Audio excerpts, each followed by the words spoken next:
Almost a half-century ago, the Supreme Court of the United States decided that within our Constitution there was the implicit right to end the life of an unborn child. And since then, every single day in this country, unborn human beings have had their life ended before they even drew their first breath. They are, in essence, denied the freedom to live, not because they did anything wrong. They are denied this most basic of rights unfairly, because of circumstances they had nothing to do with and do not control. That this occurs here is shameful enough, and I believe that is what history will regard it. That we use taxpayer money to promote it and export it abroad is outrageous. Before we even passed a bill to deal with the pandemic or to bring back good jobs to the United States or any of the other major issues confronting our country, in one of his first acts as president, President Biden decided to prioritize tearing up the so-called Mexico City policy, a policy which rightfully bans our taxpayer dollars from being sent to organizations that use it to perform or promote abortions overseas. Abortion is a very difficult and uncomfortable topic. No one can pretend that if some 15-year-old girl is pregnant, she's afraid of her parents, afraid of what others might think, afraid for her future, that she faces an easy choice. It is not. It doesn't feel fair, it doesn't feel like freedom to have laws that tell people what they can or cannot do with their body. But in this case, the challenge we have is that it is a case that puts the fundamental rights of two people into direct conflict. The right, as most definitely exists, of a mother to choose what to do with her body versus the right of an unborn child to live. And it forces us to decide which one of these two rights wins out in those circumstances. I personally, for one, and those who march tomorrow, have chosen life. Not because it's an easy choice, but because to me it's the clear one.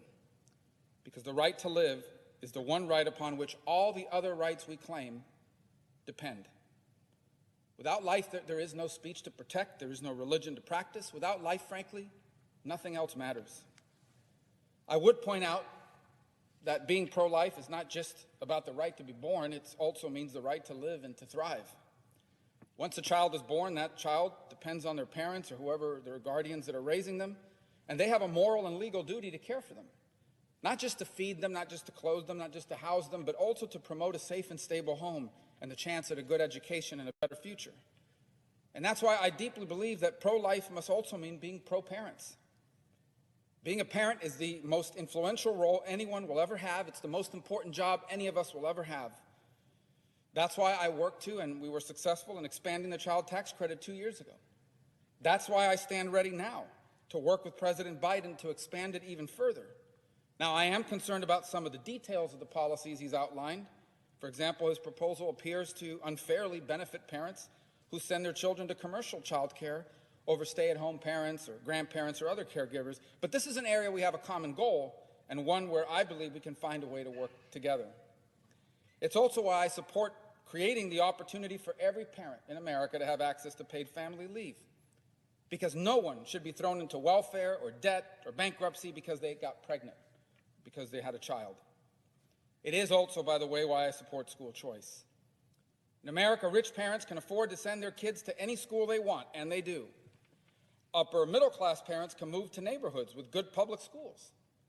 But it is unfair that the only parents in America who are forced to send their children to the school the government tells them, even if that school is failing their children, are the parents who don't make enough money to have another option.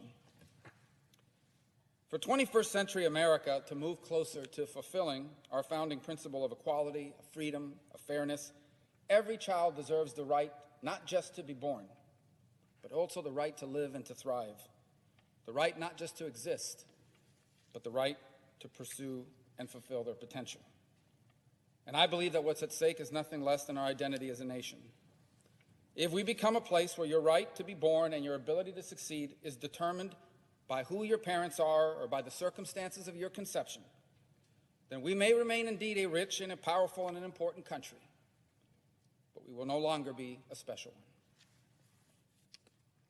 Mr. President, I suggest the absence of a quorum.